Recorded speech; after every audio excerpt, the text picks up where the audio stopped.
এই জামাল, কালু, দেখে শুনে নামা। লাখ টাকার জিনিস না, কিন্তু আমার কাছে কোটির চেয়েও দামি। এই ফ্রিজের গায়ে একটা আঁচড় লাগলে তোদের 1 মাসের বেতন কাটা যাবে, মনে রাখিস। জি স্যার, আমরা খুব সাবধানে নামাচ্ছি। জিনিস তো না, যেন একটা আলমারি। জীবনে এত বড় ফ্রিজ দেখেনি চাচা। দেখবি কি করে? এই মডেল সারা উপজেলায় আর দ্বিতীয় পিস নেই। একেবারে ঢাকা থেকে অর্ডার দিয়ে আনিয়েছি। 350 লিটার, বুঝেছিস কিছু?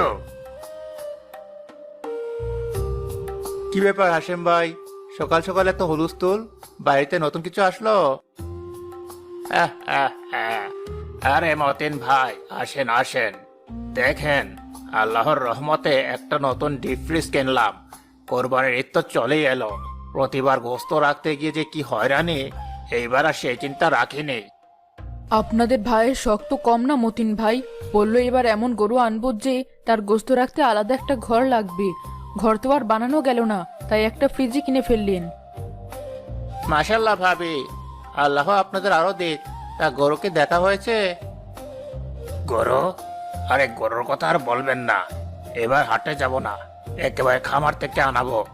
আমার এক পরিচিত লোক আছে, ইব্রাহিম কন্ট্রাক্টর। তাকে বলে দিয়েছি সারা দেশের সেরা গরুটা যেন আমার জন্য রাখে। দাম যাই হোক, কোনো সমস্যা নেই। টাকা তো কামাই করি খরচ করার জন্য। এবার কোরবানির পর আমার বাপের বাড়ির সব আত্মীয়কে দাওয়াত দেব। আমার বড় ভাই ঢাকায় থাকেন, উনিও আসবেন। দেখবেন তার বোনের জামাইয়ের মুরত কেমন। আরে তোমার ভাই দেখবে কি, সারা গ্রাম দেখবে। দেখবে হাসিম সিকদারের কোরবানি কাকে বলে। কোরবানির গোস্ত শুধু 3 দিন না, আগামী 6 মাস ধরে খাবো আর মানুষকে দেখাবো। এটাই তো কোরবানির আসল মজা। তা তো ঠিকই। আল্লাহ আপনার কোরবানি কবুল করুন। আমি তাহলে আসি ভাই। আচ্ছা, আসেন। আর ঈদের দিন অবশ্যই আসবেন। দেখবেন আমার গরুটা জবাই করার পর কত মন গোস্ত হয়।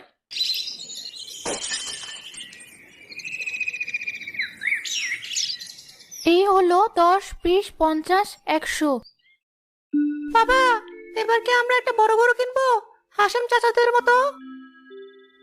না বাবা, আমাদেরও তো সামর্থ্য কই। আল্লাহ যতটুকু দিয়েছেন তাতে আমরা খুশি। বড় ছোট দিয়ে কোরবানি হয় না বাবা, কোরবানি হয় মন থেকে, তাকুয়া থেকে। তোমার বাবা ঠিকই বলেছে বাবা। সারা বছর ধরে আমরা এই টাকাটা জমিয়েছি। তোমার স্কুলের টিফিন থেকে বাঁচিয়ে, আমার সেলাইয়ের কাজ থেকে জমিয়ে, তোমার বাবার দিনমজুরির টাকা থেকে একটু একটু করে রেখে। এই টাকাটা আমাদের কাছে অনেক দামি।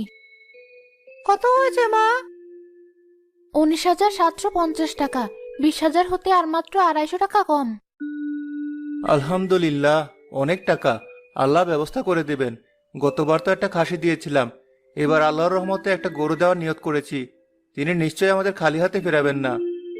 কিন্তু বাবা, গ্রামের সবাই তো অনেক বড় বড় গরু কিনে। আমাদের ছোট গরু দেখলে সবাই যদি হাসাহাসি করে। মানুষ হাসলে হাসুক বাবা, আমরা তো মানুষকে দেখানোর জন্য কোরবানি দিচ্ছি না। আমরা কোরবানি দিচ্ছি কাকে খুশি করার জন্য বলো তো? আল্লাহকে। ঠিক তাই। আর আল্লাহ তো আমাদের টাকা পয়সা বা গরুর আকার দেখবেন না, তিনি দেখেন আমাদের মনের ভেতরটা। আমাদের মনে যদি লোভ না থাকে, অহংকার না থাকে, শুধু আল্লাহর জন্য ভালোবাসা থাকে, তাহলে তিনি আমাদের ছোট্ট কুরবানিও কবুল করে নেবেন। তুমি মন খারাপ করো না, আমরা যে গরুটা আনবো ওটাই হবে আমাদের জন্য সেরা। যাও তো, গরু বাঁধার জন্য উঠোনের কোনার ওই জায়গাটা ভালো করে পরিষ্কার করে রাখো। আমাদের বাড়িতে আল্লাহর মেহমান আসবে তো। আচ্ছা মা।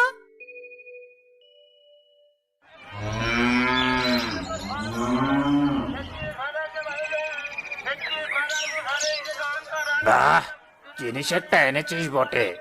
একেবারে তেল চকচক করছে। নাম কি রেখেছিস এর? স্যার, এর নাম কালা পাহাড়। এর যত্ন হাতে রাজার মতো করেছে। আপনার মতো বড় মাপের মানুষের জন্য এই গরু। দাম কত চাস? এক কথায় বল, আমারও তো সময় নেই। স্যার, একদম 1.5 লাখ টাকা, 1 পয়সাও কম হবে না। হ্যাঁ, 1.5 লাখ বলিস কি? আমি এর দাম 1,30,000-এর 1 টাকাও বেশি দেব না।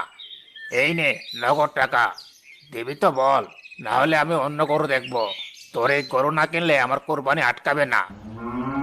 স্যার, আপনি বলে কথা, আপনার সম্মান তো আর ফেলতে পারি না। ঠিক আছে, নিয়ে যান, কিন্তু সবাইকে বলবেন 1.5 লাখ দিয়েই কিনেছেন। সেটা তোকে বলে দিতে হবে না। এই গরু যখন আমার বাড়ির সামনে গিয়ে দাঁড়াবে তখন লোকে এটার দাম 2 লাখ টাকা বলবে। এই রফিক, জলদি তরি ধর।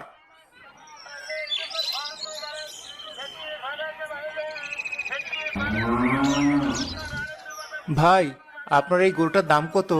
দেখতে খুব মায়াবী। 20,000 টাকা ভাই, একদম। ভাই, আমি গরিব মানুষ, সারা বছর কষ্ট করে 19,750 টাকা জমিয়েছি। এই টাকাটাই আমার সম্বল। যদি আপনি দয়া করে। ভাই, হাটে অনেক ব্যাপারী আছে যারা আপনার কাছ থেকে পুরো 20,000-ই নিত, কিন্তু আপনার মুখের দিকে তাকিয়ে আমার মায়া লাগছে। আপনি কুরবানি দেবেন আল্লাহর ওয়াস্তে, এখানে আমার লাভ লোকসানের হিসাব করলে চলবে না। ঠিক আছে, যা আছে তাই দেন। ভাই, আপনার অনেক বড় মেহেরবানি। আল্লাহ আপনার ব্যবসায় বরকত দিন। আমি আপনার জন্য সারা জীবন দোয়া করব। দোয়া আমার জন্য না, সবার জন্য কইরেন। যান, সাবধানে নিয়ে যান।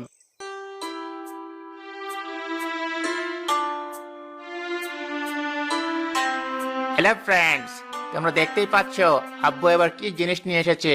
The biggest cow in the village. সবাই একটা ওয়াও রিয়াক্ট দাও।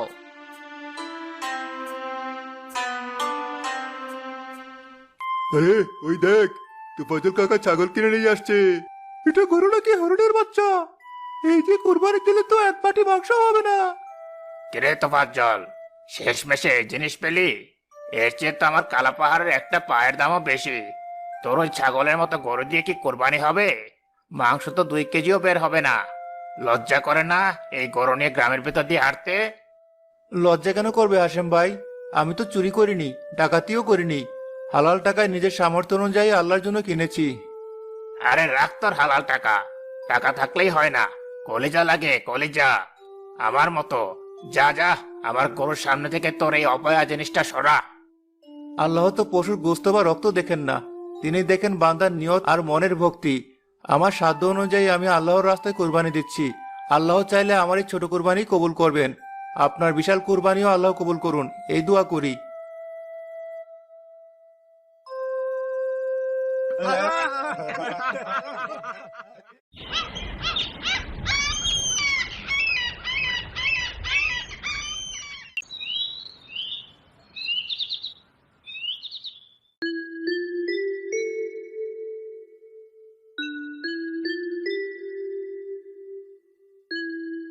মা, ও তো শুধু খড় খাচ্ছে, মার খাচ্ছে না।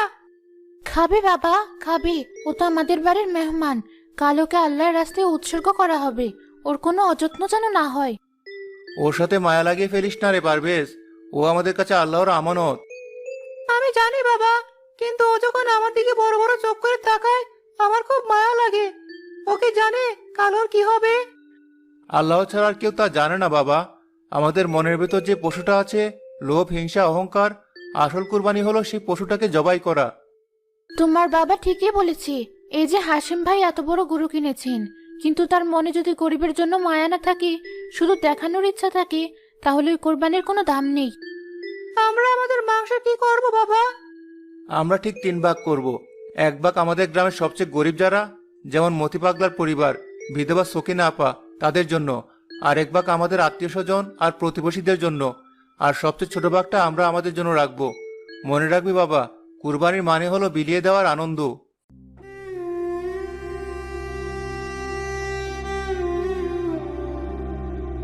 দেখ ভাই, ওই লাল জামাটা কি সুন্দর, পরীর মতো লাগছে।